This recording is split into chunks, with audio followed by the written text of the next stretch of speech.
ہماری حکومت کا کیوں تختہ الٹ دیا گیا؟ یہ میں پوچھنا چاہتا ہوں. وجہ کیا تھی اس کی وجہ؟ اگر وہ مومنٹم جاری رہتا آج تک آپ یقین کریں ہم دنیا کے اندر ایک پاور بن چکے ہوتے اور دنیا میں بھی ایک مقام حاصل کر چکے ہوتے. میں بالکل وثوق کے ساتھ یہ بات کہہ رہا ہوں. اتنا بہترین ہمارا ملک ٹیک آف کر چکا تھا. پاکستان کو تباہ کرنے والوں کا احتساب ہونا چاہیے. بیٹے سے تنخواہ نہ لینے پر تاحیات نااہل کر دیا گیا. کسی ملک میں وزیر اعظم یا صدر کو ججز نہیں نکال سکتے. نواز شریف کا مسلم لیگ نون کی سینٹرل کمیٹی کے اجلاس سے خطاب. کہا ہماری حکومت ختم نہ کی جاتی تو آج دنیا میں ہمارا ایک مقام ہوتا. قوم سے گلہ ہے ایک وزیر اعظم کو جھوٹے کیس میں نااہل کیا گیا اور قوم خاموش بیٹھی رہی. پاکستان کی ترقی اور خوشحالی کے لیے ہم جڑ جائیں گے. یہ مشکل ضرور ہے لیکن ناممکن نہیں.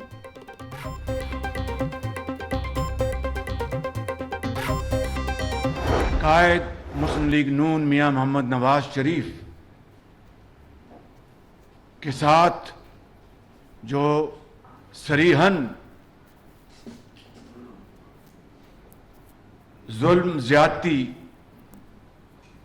اور انصاف کے پرخشے جو اڑائے گئے اس کے نتیجے میں مجبوری کے طور پر کسی کو پارٹی کا وقتی طور پر صدر منتخب کرنا تھا. نواز شریف کو ہتھکڑیاں لگنے کا منظر قیامت تک نہیں بھول سکتا. نواز شریف کو نون لیگ کی صدارت سے علیحدہ کر کے ظلم کیا گیا. نون لیگ کی صدارت کی امانت نواز شریف کو لوٹانا باعث اطمینان ہے. وزیر اعظم شہباز شریف کا مسلم لیگ نون کی سینٹرل کمیٹی کے اجلاس سے خطاب. کہا نواز شریف کی خدمات قوم کبھی نہیں بھول سکتی. نواز شریف نے سیاست میں خدمات کو متعارف کروایا.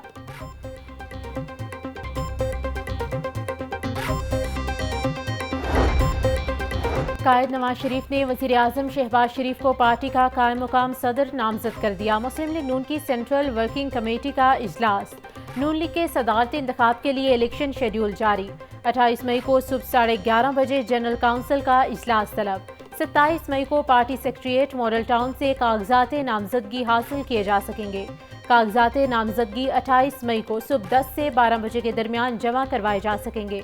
جنرل کونسل اجلاس میں نواز شریف کو صدر منتخب کیا جائے گا.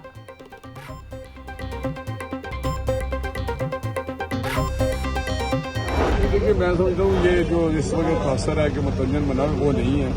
وہ 16 مہینے میں متنجن تھا لیکن اب تو بڑے صحیح فیصلے ہو رہے ہیں. پوری یونٹی کے ساتھ کابینہ فیصلے کر رہی ہے اور اس کے رزلٹ آپ نے دیکھے ہیں کہ مہنگائی اور ہر شعبے میں آپ کو بہتری ہے. 16 ماہ کی حکومت میں متنجن بنا ہوا تھا. اب شہباز شریف کی قیادت میں بہت اچھے فیصلے ہو رہے ہیں. کابینہ کے اتحاد اور اتفاق سے کیے جانے والے فیصلوں کے مثبت نتائج آنا شروع ہو گئے. وفاقی وزیر رانا تنویر کی میڈیا سے گفتگو. جب پی ٹی آئی والے فضول بات کریں گے تو اس کا جواب ضرور دیں گے. علی امین گنڈا پور جب وزیر اعلیٰ کے پی نہیں تھے تب بھی کوئی عقل کی بات نہیں کرتے تھے.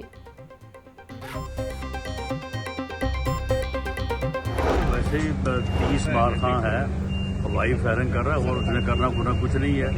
بالکل تابعداری کرے گا اور جس طرح سے وفاقی حکومت معاملات کو چلانا چاہے گی اس کے مطابق ہی چلے گا. یہ صرف ہوائی فائرنگ. اسٹیبلشمنٹ رول سے بات کرتی ہے تو وہ کریں بات. ہم نے کب روکا؟ وزیر اعلیٰ کے پی 30 مار خان ہے یہ کچھ نہیں کر سکتے. علی امین گنڈا پور ہوائی فائرنگ کر رہے ہیں. مسلم لیگ نون کے رہنما رانا ثناء اللہ کی میڈیا سے گفتگو. مزید کہا کہ پی حکومت وہی کرے گی جو وفاق کہے گا. اگر پی ٹی آئی سے اسٹیبلشمنٹ بات کرتی ہے تو کرے. ہم نے کب روکا ہے؟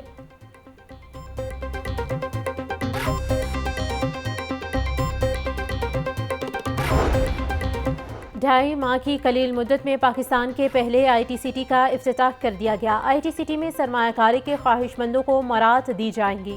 کوشش ہوگی نوجوان اپنے پاؤں پر کھڑے ہوں اور پاکستان آگے بڑھے. آئی ٹی سی ٹی کو 10 سال تک ٹیکس فری قرار دیا گیا ہے. وزیر اعلیٰ پنجاب مریم نواز کا آئی ٹی سی ٹی کی افتتاحی تقریب سے خطاب.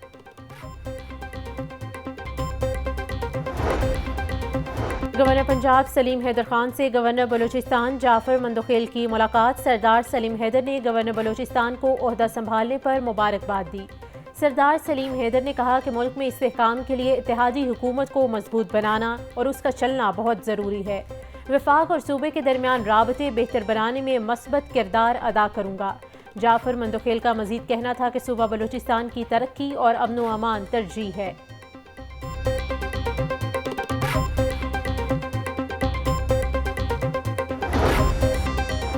گورنر کے پی فیصل کریم کھنڈی کی وفاقی وزیر عبدالعلیم خان سے ملاقات، موجودہ سیاسی صورتحال سمیت دیگر امور پر تبادلہ خیال۔ فیصل کریم کھنڈی اور عبدالعلیم خان کا ایک دوسرے کے لیے خیر سگالی کے جذبات کا اظہار، کہا کہ ملک کو معاشی طور پر مستحکم بنانا ہی موجودہ حکومت کی اولین ترجیح ہونی چاہیے۔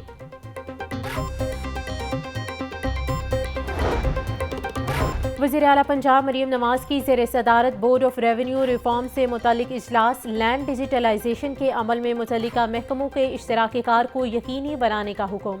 اوورسیز پاکستانیوں کے لیے پراپرٹی ٹرانسفر سروس کا جائزہ لیا، وزیر اعلیٰ کی ڈیجیٹلائزیشن کے لیے ضروری اقدامات کرنے کی ہدایت، ایشوز والی لینڈ کو یلو اور ریڈ ڈکلیئر کیا جائے گا۔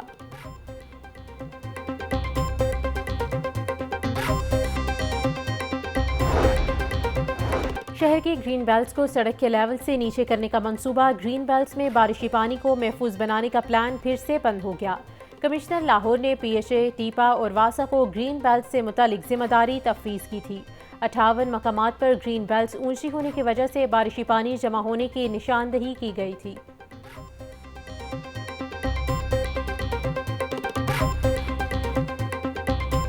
شدید گرمی میں بجلی کی آنکھ مشولی جاری، لیسکو کو 200 میگا واٹ بجلی کے شارٹ فال کا سامنا، مختلف علاقوں میں 3 سے 4 گھنٹے کی لوڈ شیڈنگ جاری، قیامت خیز گرمی میں شہریوں کی شدید مشکلات کا سامنا۔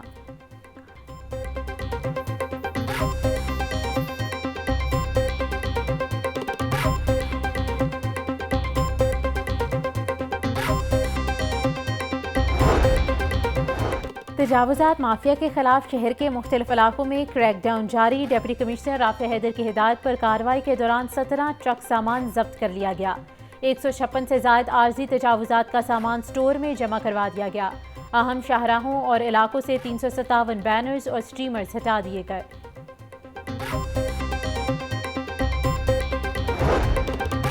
دبئی لیکس کا معاملہ، ایف آئی اے اور نیب سے تحقیقات کے لیے لاہور ہائی کورٹ میں درخواست دائر، درخواست مشکور حسین نامی شہری نے دائر کی۔